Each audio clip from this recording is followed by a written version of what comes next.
Military Broadcast Radio, the station that's giving veterans a voice. Find us on the web at mbradio.us. This entire military is one cohesive, dedicated force. And the threats to our nations, they don't sleep. They're watching our every move. Iran, Russia, China, North Korea, ISIS, Al-Qaeda. They may be watching this right now.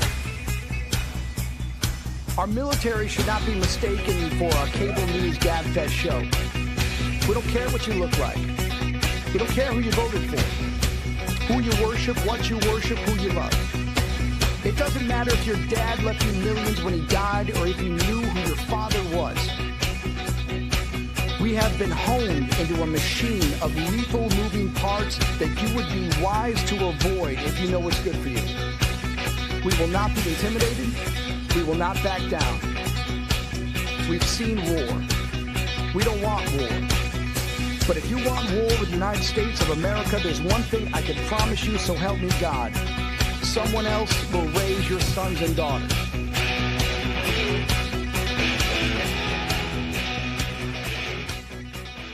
Military Broadcast Radio, the station that's giving veterans a voice.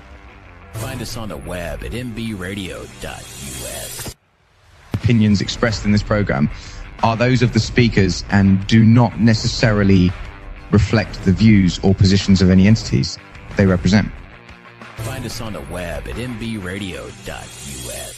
Join Terry with Tracer Rounds every Tuesday at 8 p.m. Eastern to hear interviews with veteran artists, veteran business owners, and businesses that support veterans. Catch us on Roku, Amazon Fire TV, and MB Radio. If you miss a show, you can listen again on Reefs Across America Radio every Wednesday at 3 p.m. Eastern. Tune in to see if you are on target. MBR, giving veterans a voice. And welcome back to the Tracer Rounds podcast. You're on Military Broadcast Radio, where we're giving veterans a voice. And tonight's voice is to Tony Corrales and Doug Barry. And we're so excited to have you on tonight. Welcome. Good evening, Terry. Thank you so much for having us. It's an honor to be on your show. Thank you. Well, we're so excited you reached out, and you're both Air Force veterans. And so can you tell us a little bit about your service? Doug, you can start, and then Tony, if you want to follow it up after he kind of talks about his service. We just kind of want to hear a little bit more about what you've done, maybe some of the highlights of your career. Sure. Yeah, ours will intertwine a little bit because we both started out in Tucson in 1985 or beginning of 86. Did 4 years at Davis-Monthan, went over to Korea for a year, came back to Shaw Air Force Base for 15 years and retired there. But yeah, it was a great time. I met a lot of good people. Don't know if I really have any highlights. The 4 tours to the Middle East were kind of interesting at times. Yes. But yeah, that's just the typical stuff, I guess. So what was your job specialty? Armament system specialist, loaded the munitions on A-10s and F-16s and maintained the weapon systems. That's a big job. Kind of important. Yes, kind of important. Tony, what about you? So mine's pretty similar. Doug and I, like you mentioned, I entered the service in 1985, and Davis-Monthan Air Force Base in Tucson was my first duty assignment. That's where I met Doug, and we were young airmen together out on the flight line and working on the A-10 Warthog. And, looking back, 1985, that's a long time ago. And, when I hooked up with Doug a few years ago, again, after quite a long time, we hadn't seen or spoken to each other.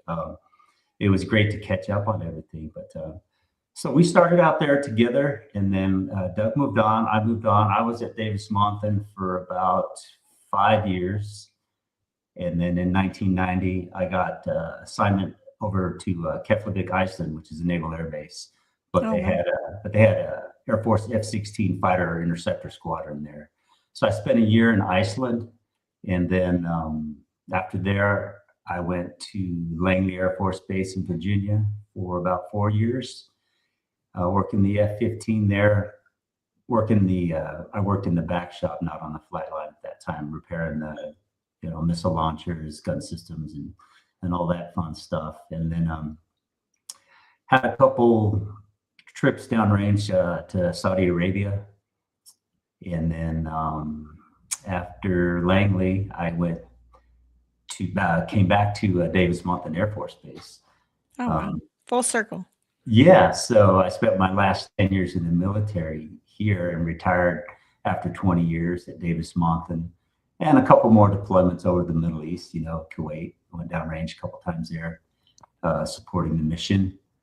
But yeah, after that, retired in 2005, went to work for a defense contractor here in Tucson, worked for them for 16 years. Wow. And it's funny, went to work for them, worked for Air Force programs for 20 years, and I ended up working on Navy and Army programs. But I finally got onto an Air Force program there, but then went back to Navy program. But it was really enjoyable because there were so many retired military folks out there. It was just like, kind of like a homecoming a little bit. I knew a lot of the folks, a lot of the guys and gals that were in the military. I knew they worked out there as well. And so it was nice to be able to work with them, as well as some of the, hard charging civilians that were supporting the warfighter. So really enjoyed that. And then I retired from Raytheon in 2022. So wow. A couple years ago, just enjoying retirement now. And my wife and I have a big old 36-foot fifth wheel. We like traveling and stuff when we're not playing music and playing shows and things like that. So. Very cool. Yeah. So what made you to join Air Force? What was it, and how old were you when you joined, and what was it about the Air Force that decided that was the way to go and the job? That was actually I'll jump in there. That was pretty easy for me. I can't swim and I can't run long distances. So that pretty much knocks out a couple of branches right there. So it's like, well, let's go ahead and join the Air Force. And maybe I can do something cool, like be a jet engine mechanic, which is really what I wanted because I was quite a gearhead growing up. But there were no openings, so I just went in for open mechanics, and that's how I ended up being a weapons loader. I didn't really know what I was getting into, but it's like, hey, at least I'll be working on the plane, so that'll be cool. Yeah, and, definitely. So that's what led me into that field, and I don't know, it was cool. Sometimes it wasn't so much because there's a lot of bombs up, a lot of bombs down.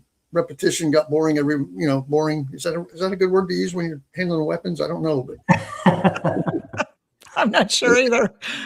Tiresome maybe would be a better word. Yeah, as long as you were focused. Yeah, exactly. Yes. Right. Yes, please focus. Yes.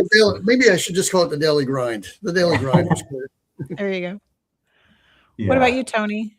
What did you? Well, just like any probably young boy, I grew up as a kid, playing Army guy and Air Force guy and military guy. I think I always knew that I wanted to be in the military, even as a young kid. And so when I was 17, I was actually still in high school. I went down to the recruiter and started talking to him. Funny story. I actually went to the Navy office first. Navy, they had all the branches of service in the same building, right, in Salt Lake City, where I grew up. And I went to the Navy guy and started talking to him, took all the ASVAB tests and stuff. And, we sat down to pick out a job and did really well on the tests. And he goes, hey, you scored very high on your tests. So these are the jobs that, we think you might be suited for. And he goes, the one that you should look at is this like nuclear engineering program. And I was like, oh, wow, that sounds pretty good. I loved math and sciences and stuff. And so I was like, wow, that sounds pretty interesting. So he goes, yeah, I was like, well, what does that entail? So he said, you probably go to boot camp and then we'll send you off to school to learn about nuclear physics and stuff like that. And I don't know how true the whole thing was because I never actually pursued it. He goes, and then you'll learn how to work on nuclear equipment and stuff like that.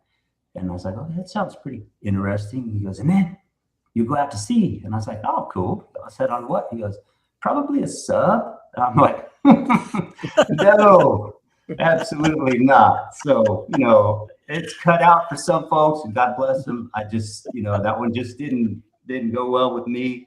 If it had been on like a carrier or something like that, probably would have had a whole different life. But I got up, walked next door to the Air Force recruiter, and he said, I knew you were coming over here, buddy, as soon as he dropped that sub on you. So I ended up talking to the Air Force guy. He offered me the Armament Systems Specialist position. And so I ended up taking that, doing the 20 years. And so, that's kind of how it all started for me. Oh, wow. Yeah. That's amazing.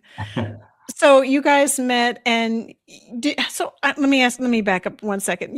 In your bio, you said that you've done music your whole life. So did you do any music while you're in the service, and did you collaborate with anybody while you were in service, or did all that start after you got out of the service? Yeah. So being a musician or, a performer all this started after I got out of the service. And, when I say I was into music, just like anyone else, I was just, and oddly enough, growing up, I was a rocker. I listened to all the rock, 80s rock, Right. and all that. Wasn't really a country guy.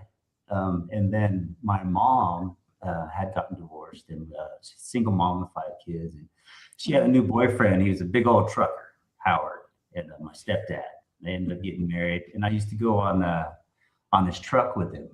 Around Utah for short distances because I had to get back to school and stuff. But when I did go out, he was playing his country music all the time. He used to drive me nuts. And so I'm like, no, this music is not for me. Well, after a few times, it started growing on me, and then I got hooked. And so, now it's just, I listen to everything now still, but country is, is what I enjoy the most. And I didn't really get involved with like music or playing while I was in the military. I retired at 38 from the Air Force, going on to a second career. And during that time, right after retirement, I had always liked singing. And so just like a lot of folks, I'd go out and do karaoke and do this and that. And then one night I got online and I found an online karaoke website. And so I started singing on there, and it was one of those websites where you could listen to people share comments about their songs or whatever, Yeah. And a lot of the folks, when I started singing, they're like, hey man, not too bad. You should put a band together. And I'm like, yeah, right. I just like singing, and this went on for like 3 years. And Wow. I was like, you know what?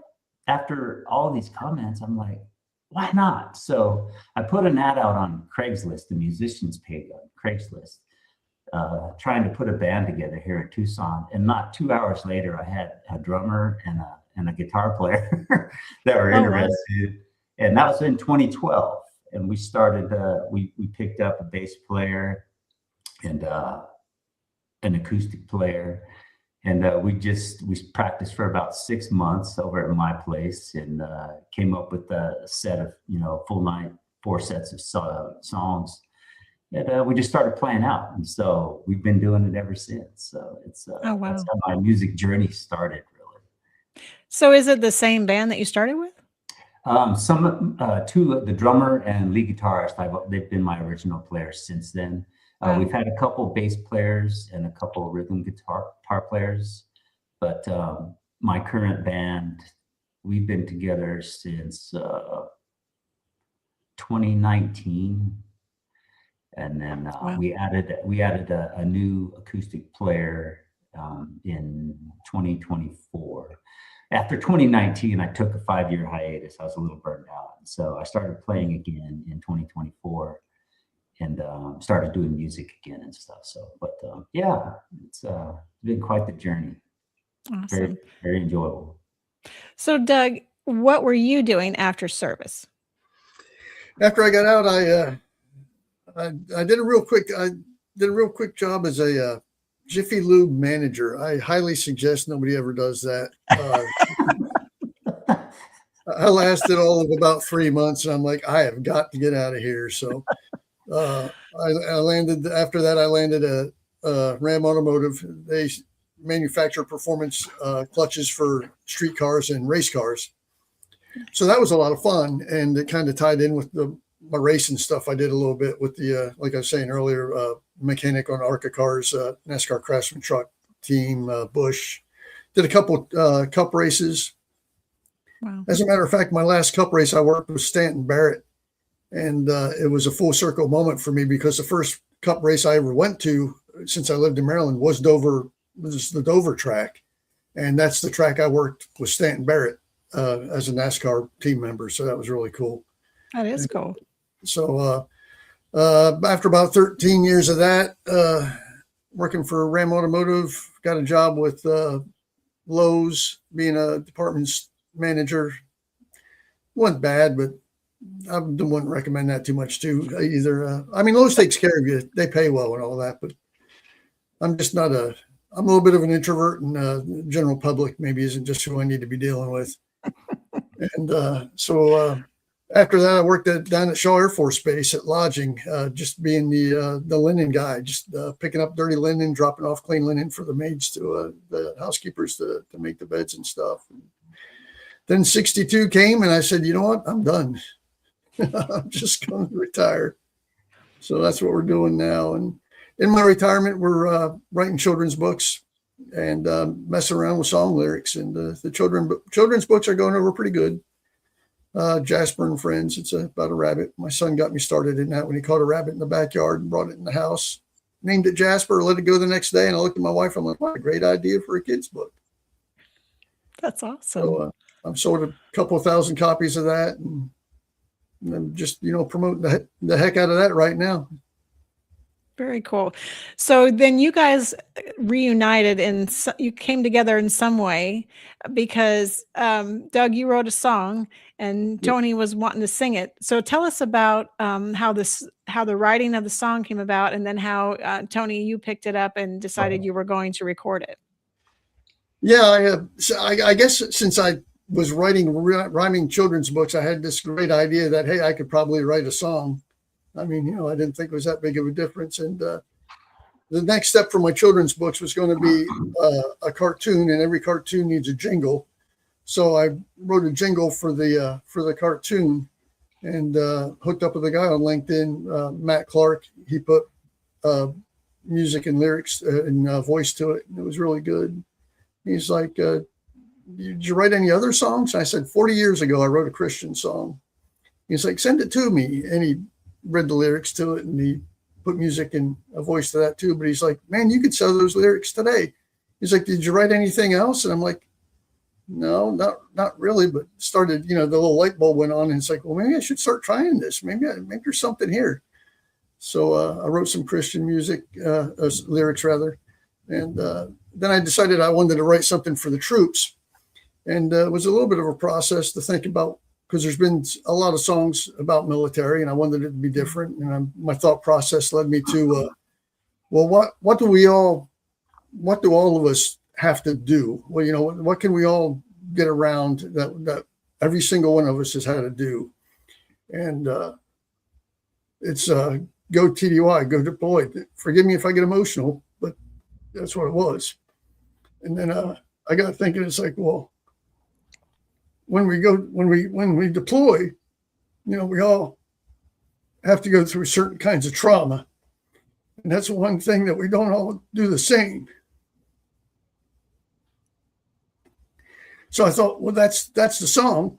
And it's a really cool song. It's kind of a little bit repetitive in the way the words go and stuff. And it was so cool because it just kind of wrote itself. I mean, I just started writing it. And once I got like the chorus down, and it all just started, it just all kind of fell into place. I mean, the rhyming isn't real difficult or any of that. They're pretty simple, just easy conversational words. And it just came all together. And when Tony saw it, he's like, man, do you have anybody interested in that song yet? And I'm like, no. He's like, you mind if I take a swing at it? And I'm like, dude, I'd be honored if you took a swing at it.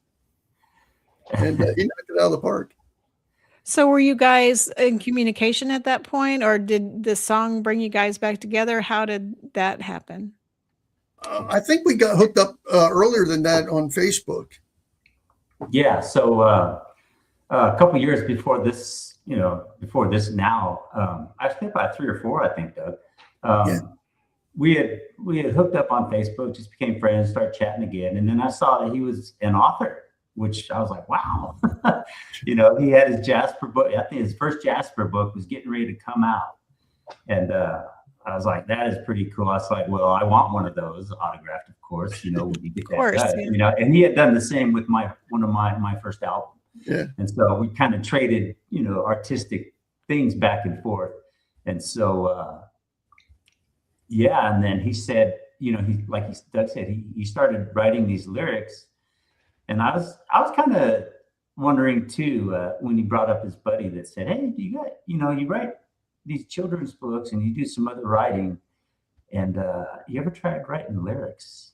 And I was kind of curious about that too. And then he started doing it, and they were really good. His Christian songs are awesome. He's written some bluesy kind of, Memphis-y tunes that are really cool. If I could pull it off, I would like to record those too, but I know my limitations, right? And so I guess last year, was it last year, Doug, that you wrote this song? I believe so. Okay. Yeah, if it was like 2024 or 2025. Yeah. And he sent it to me, and when I started reading the lyrics, I'm like, it just hit me, like a lot of folks that have heard the song now, even just talking about it gives me chills, because the lyrics are so relatable. Yeah. And like Doug said, we all process and go through things in the military differently, especially if you go downrange, but even folks that haven't, deployed or anything, we've all gone through something in the service that we can all relate to. And the way Doug put that song together and the thought process, it just astounded me, right? And I'm like, this is a hit song, right? And I thought, I was like, I'll be a little jealous, I'm an independent music guy, country music guy. And I'm like, this is a hit song. I was like, Doug, he's going to shop this song around, and somebody like a Trace Atkins or a Jason Aldean or somebody's going to pick this song up, and they're going to be one lucky dude, or woman, whoever picks the song up. And, and so it was a couple months later, and I went back, I started listening, or, reading the song again. And I hit Doug up. I said, hey man, if you haven't got any bites on this song, I would really love to record. And he was like, the song's yours. That's awesome. So I got together. I told Doug I would get together with one of my local producers here, the producer that produced this last album, Ricky Washer-Tuares, awesome guy here in Tucson. And I got together with him, and we went over the song, and he was like, oh yeah, we can do something with this. And he felt the same. He hadn't served, but his father was in the military, so he got it also. And we just started working on the song. And then in the meantime, I have been working on these other songs that are on the album, along with one of my guitar players, Rob Rojas, who wrote 2 of the songs on the album. And it just all kind of came together. But this song especially, We Don't All Come Home the Same, it just hit me. It floored me. Well, why don't we play it real quick so everybody can hear what we're talking about, and then they can get the goosebumps too. Absolutely. Here we go.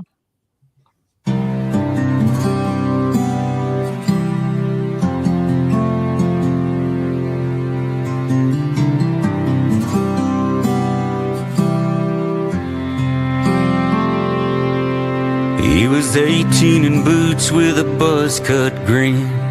Waved to his mama, then they shipped him in. Saw things no boy should ever see in a place half a world away from peace. He rode home with hands that shook, talked about the heat and not the lives it took.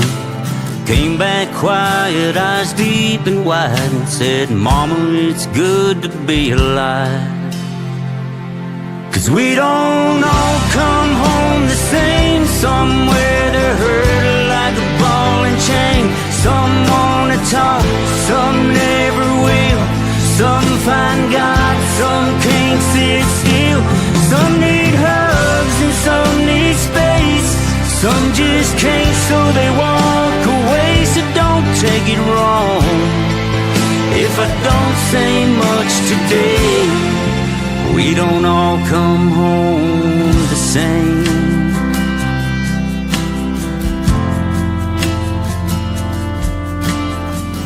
Met a buddy at the VA hall, lost a leg but still stood tall. Said it ain't the scars that folks can see, it's the ones that never let me be. Can't do fireworks on the 4th no more.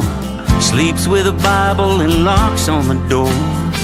His watch is holding when the night gets loud. Never asks, she just loves him proud. 'Cause we don't all come home the same. Some break down and some stay brave. Some hide pain with a crooked smile. Some ain't laughed in a good long while. Some need hugs and some need space. Some just want a quiet place. So don't take it wrong if I pull away. We don't all come home the same.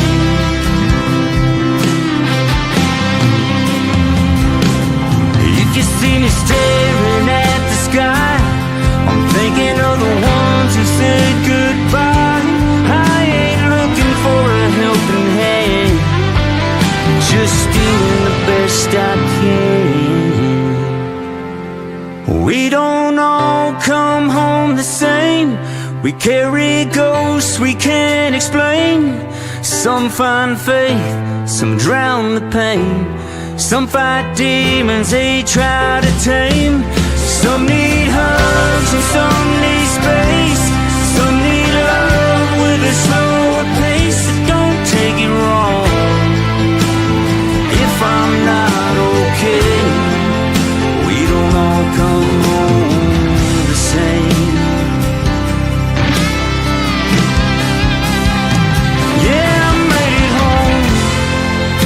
But I ain't who I was.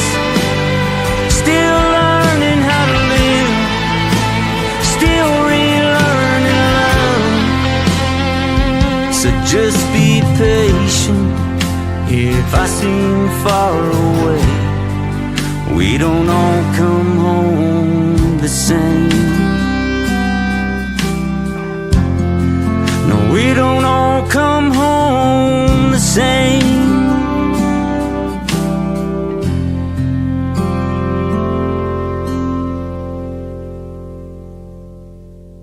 The station where our veterans' voices are heard. MBR Talk. Hey, thanks for supporting our channel by watching and listening. Find us on the web at mbradio.net. And we're back with Tony and Doug and their song. I'm calling it their song because you guys make a great team. Thank you so much. So what are you doing with this song? If you buy this song on Amazon, then you're donating 50% of the proceeds. Tell us a little bit about what you're doing with the song, with We All Don't Come Home the Same. Yeah, so our music is on all platforms, all streaming platforms. So it's available for anyone to stream or download. And what we're doing is donating half of the proceeds from that song off any platform that we get to an organization that Doug and I still have yet to determine who we want to bless with this donation. There's so many great veterans organizations out there. It's going to take a little bit to get a sizable donation to take to one of the organizations. So we have a little time to decide, but Doug's got some great ones in mind.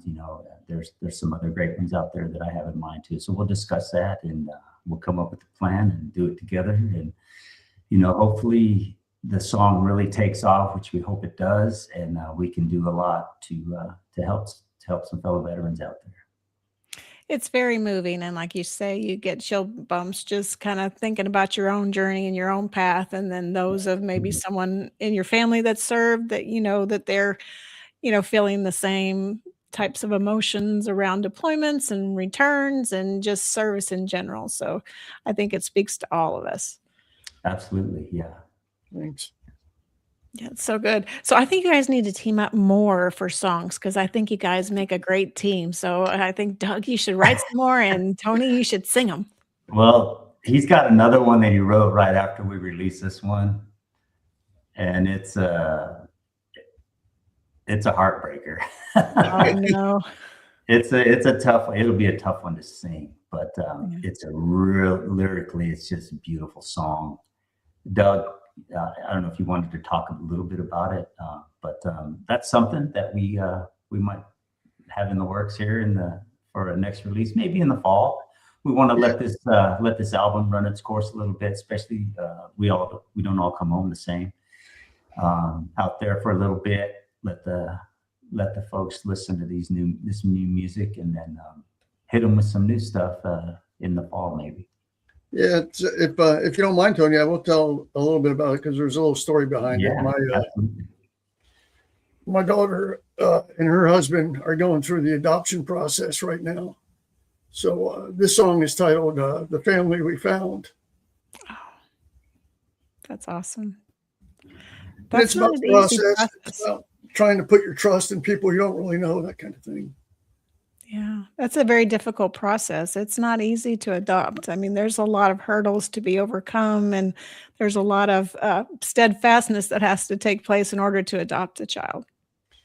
Yeah, they've been at it for quite a while, and it finally looks like maybe closer to the end of this year, it's all going to be finalized. But yeah, you talk about hoops you got to jump through. They had some hoops they had to jump through for sure, and it's quite a process. And yeah, it just kind of moved me to write that song. It's tough for kids to go through. It's tough for folks who can't have kids to go through, and that was the issue with my daughter and her husband. They couldn't have kids, so the good Lord just kind of pulled their family together for them.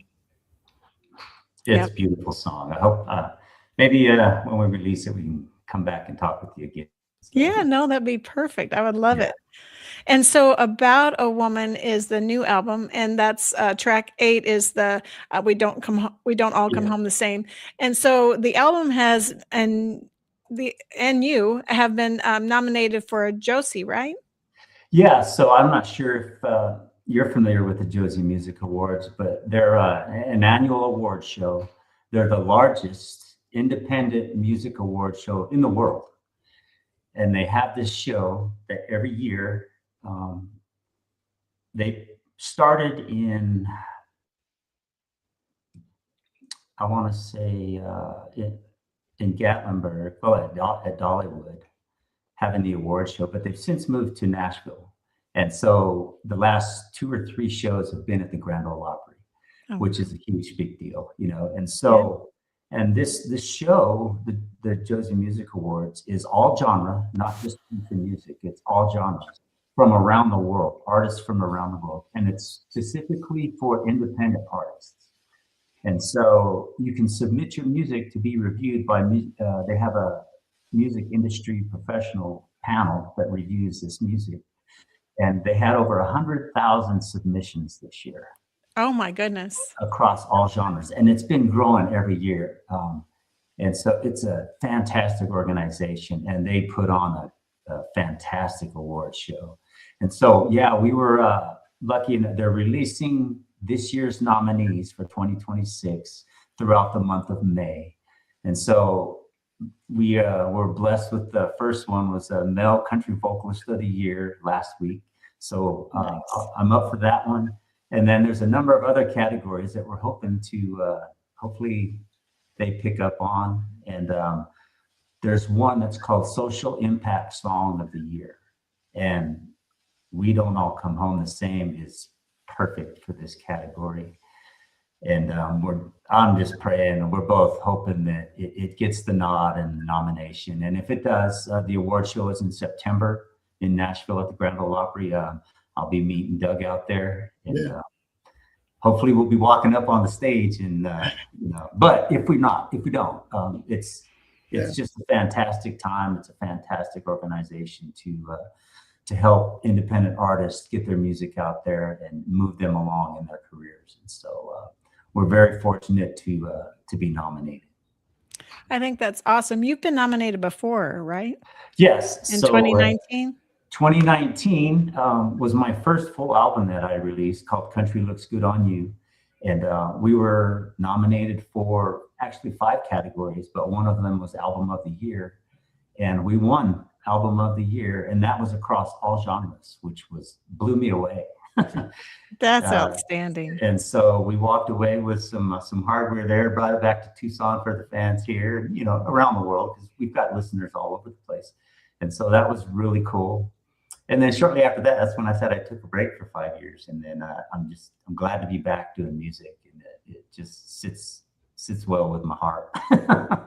Well, you're very good at it. So why don't we play Country Looks Good on You? Because I think a lot of people will remember that song, because I know I did. As soon as I hit play, I was like, oh gosh, I know this song. This is amazing. Yeah, so if before we play it, I would like to say, since you're in Texas, so this song was written by Gabe Garcia and also performed by Gabe Garcia. So this is essentially a cover song for me, because it was his song. But when I heard it, I'm like, I love it. I want to. Yeah. And so I reached out to Gabe, and he was like, oh, yeah, man, you know, feel free to, you know, do whatever you want with the song. And it's done really well for me. It's done really well for him. And I don't know if you heard my version or Gabe's version, being in Texas, because he's a Texas boy, and he travels all around playing all the honky tonks all around Texas, and he's really good.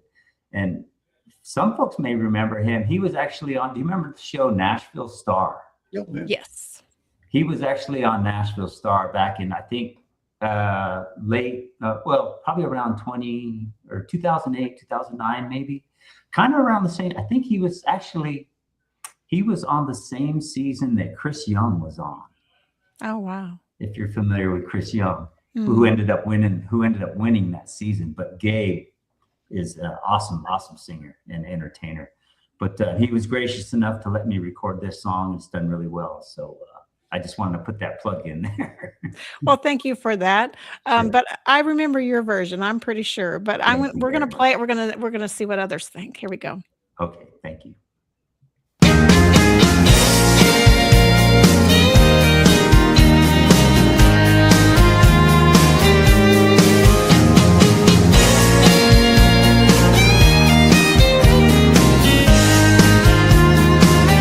It's an everyday traffic jam to a grumpy old boss man, overworked and underpaid, and the deadlines are killing you these days.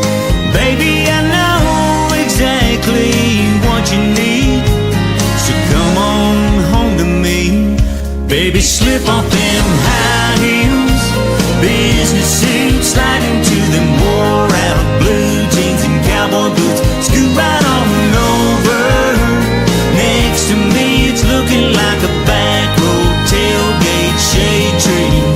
This is something I can really get used to, 'cause country sure looks good on you. We gave him the short version, the tease, so that way we could still talk. But yeah, no, I know I heard your version, because that's the one I remember. So awesome. I love it. Fantastic. So tell us what you're doing now. What do you have coming up? What concerts? Do you have a tour schedule? Are you touring the new album? Actually, I'm not. So here's the thing.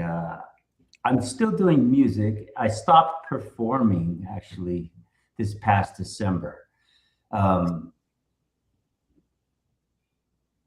For independent artists, it's tough. So when people think about singers, you know, and performing and stuff, you know, a lot of them think about the big name stars that are touring around the country, and you know, they all paid their dues, worked hard to get to where they were.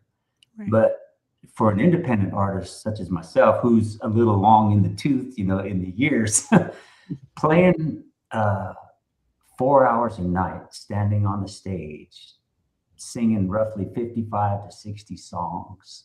Wow. It takes its toll on the body. It's really rough. And me with my bad back, now these last few years, for whatever reason, never had them before, but when I'm on stage, the lights and the music, I get migraines. And then lately been having some memory issues. And so a lot of artists, they have iPads, and it's pretty commonplace now to where you have an iPad on the stage, and especially for independent artists, you have an iPad on the stage that you can kind of reference, as you're singing along, to a song or whatever. And then sometimes if you get lost, you can take a look real quick at the lyrics or whatever. But 55, 60 songs a night is a lot to remember. That's a lot. Even the best of them forget their lyrics. You can pick them up every once in a while. If you're listening really, really closely. Usually it's only the musicians and the artists that pick up on it, but sometimes other folks will too. But just that in the back of my head started giving me anxiety before the shows. Not really stage fright, but anxiety. Yeah. And you're the first person I've told this. No one else knows this. So it's our secret. Other than my wife. So with that and those issues going on, I've decided to step away from the stage. I still want to do music. I love the writing process now. That's one thing, this last album, I discovered the love of writing. And, along with Doug, I think we're a good team too. Yeah. And I think you'll hear some more pretty cool stuff from us in the near future. But I'm hoping. And so I'm not touring. I don't have concert dates. There may be a special occasion that I might, get the band back together, and do something. If something were to come up with this song, our song, Doug's song, We Don't All Come Home the Same. If say a military organization was having some kind of function, they wanted me to perform it, I would consider that. Because it's one song, but it's very impactful.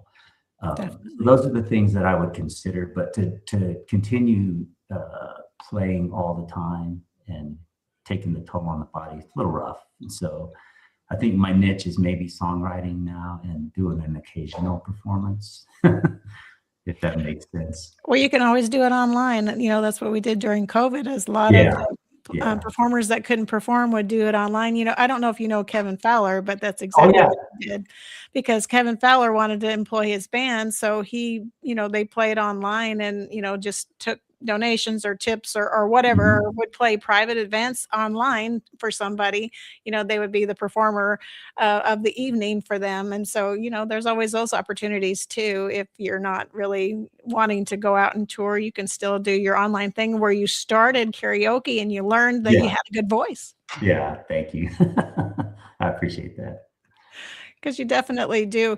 So if you're writing a song, what's that look like for you, for both of you? How do you get into that mental space to start creating? Because I don't know that I have that creative bone in me to sit down and write lyrics out and to make them make sense.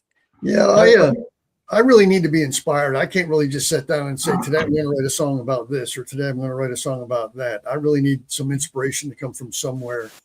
And a lot of times, and Tony will probably say the same thing, it'll come to you at night, like in the middle of the night. You wake up at like 2 o'clock and then you have this idea in your head and you're like, man, I got to jot this down because when I wake up, I'm not going to remember it. And I've laid in bed and wrote a chorus down while I was laying in bed and put the phone down and then woke up the next day and started working on a song. So, I mean, I hesitate to almost call myself a songwriter because those guys, I think, can just sit down whenever they want to and just crank one out. And I really need it to be moved by it and really get the inspiration for it.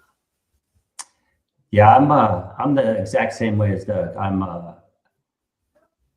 Most of the songs, if not all of the ones that I've written, have come at night when I've been laying in bed, couldn't sleep. That's why I keep a notepad by the bed or the phone, and I can just pick it up and I'll get a hook in my head or a melody and just save it for the morning, is write down as much as I can remember about it, and then get up in the morning and sit down. Sometimes it just rolls right off the tongue. And you can, I think a couple of my songs I wrote in probably an hour or two. Oh, wow. Other ones, there's a few on this latest album that sat in my to-do file on my computer since 2011. So they were just waiting to be finished. So, you know, you get inspiration at different times of your life. And most of mine are from, you know, real world experiences, good and bad. But all of the ones except Doug's are on this album are about a woman. That's the, you know, my wife is my muse for most of them. And so I draw a lot from that. She's my inspiration, my rock. So, yeah. That's awesome. So I've heard from other people the same thing, that they write mostly at night, or like the inspiration hits in the middle of the night and they've got their voice recorder like up, you know, recording the whatever's coming out of their mind stream at the time, you know, like these are the lyrics that are working for me at this time, and try to get as much down on paper as they can and then rework it later. So hearing you confirm that's really the way it is, because I guess it's the only time our minds are really quiet and we're not really focused on anything else. So those thoughts and those creativity juices start flowing because you're quiet and you can hear those inner thoughts and hear those words start to take shape into a song. I mean, for me, you know, not only the words, but when it's so quiet, you hear the melody in your head, how the song you think it should go, right? And so it's just like translating that and conveying that to your band members, saying, hey, you know, this is what I'm looking for. This is the, you know, the feel I'm going for. And the guys I play with, they're just total pros. They're, you know, it just amazes me sometimes that, you know, they can just, I can give them an idea, you know, and in less than a minute, they got a melody going and the beat going. And I'm like, wow, these guys are crazy. That's amazing. Yeah. It's amazing to be able to create like that. Why don't we play About a Woman too, so that way we can hear the new music? Okay, I can tell you a little story about that. Yeah, please. So About a Woman was written by my bass player, Robert Rojas. Used to play acoustic for me, and then he prefers bass, so he played bass. But he wrote this song along with two other ones. It's kind of like a trilogy. The first one was on my EP that we released last year. It's called Lost in the Mail. And then the other song on this album called Clothes for Repairs. I don't think I sent you that one, but it's called Clothes for Repairs. And then the third one is this one. It's about a woman. So this one is about a relationship that Robert went through. Oh, wow. And that didn't quite work out. And so this is talking about, you know, the leaving process, the breaking up process, the healing myself process, and then About a Woman is about the moving on process. So this is the number 3 song in the trilogy of it. And so, yeah, when he wrote these songs and I read the lyrics, you know, and he had some melodies put down with him too. I'm like, wow, these are good country songs, brother. You know, and these are actually kind of like a pop country. So I'm more of a traditional country player and singer.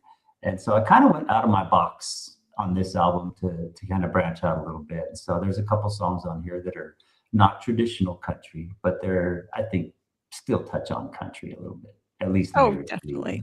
Yeah. But this one's got a pretty good groove to it. All right, well, let's play it. Here we go.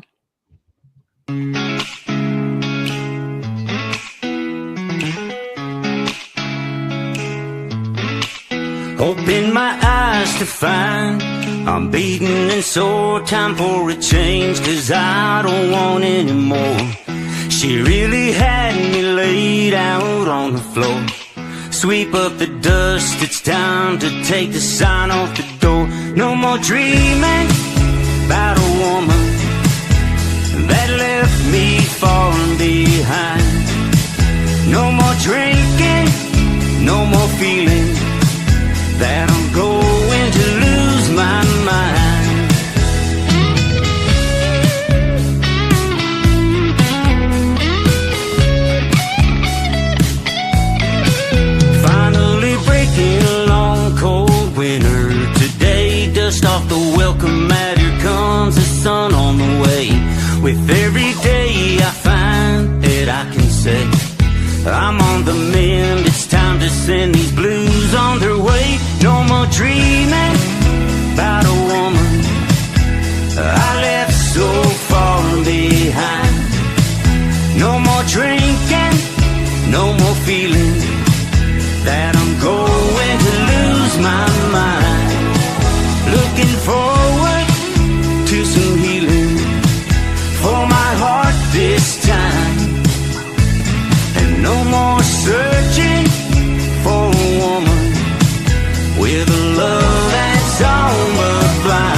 The station where our veterans' voices are heard. MBR Talk.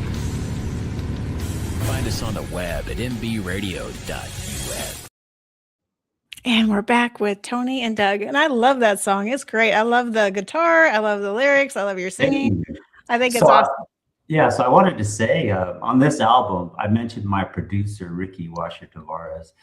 So he's a multi-instrumentalist. So he played 90% of the instruments on this entire album.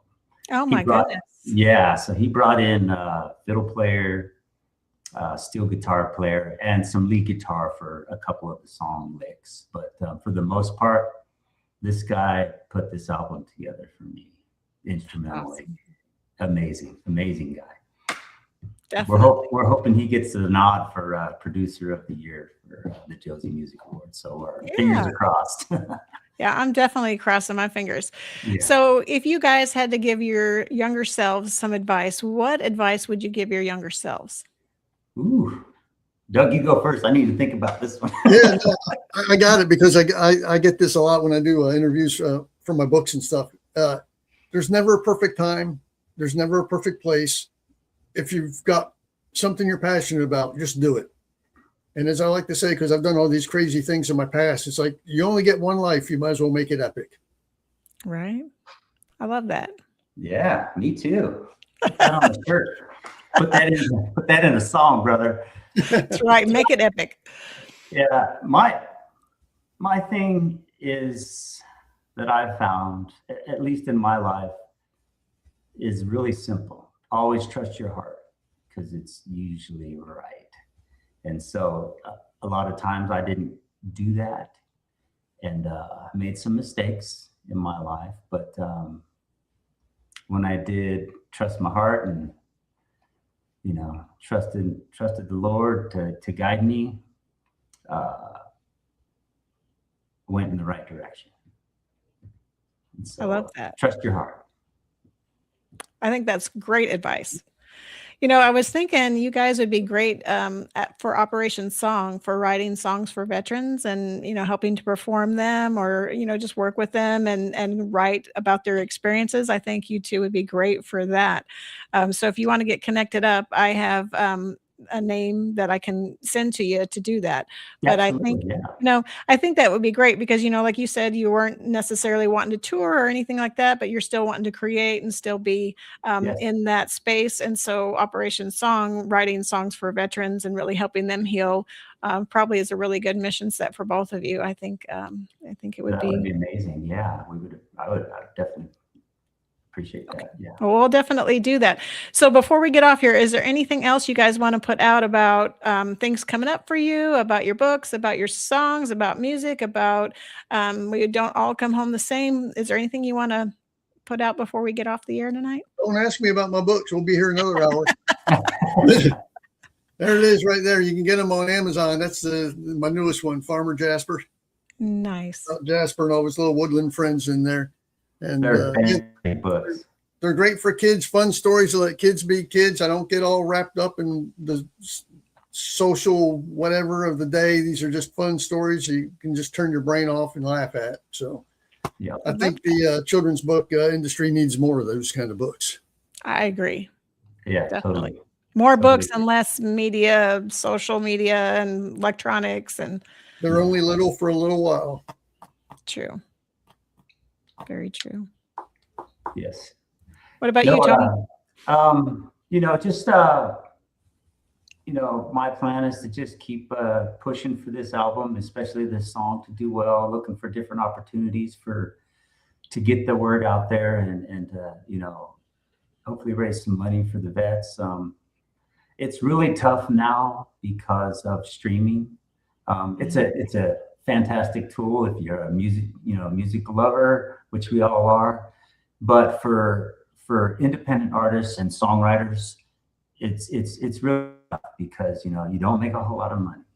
Yeah. And Doug and I, we're not in it for the money. We're both retired, and this is just a hobby for us, but something that we love and that we're passionate about. But so it's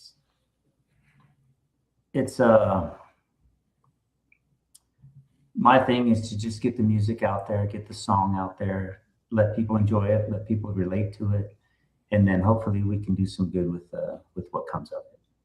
And thank you very much for your support, your having us on here. Very, very honored to be on your show.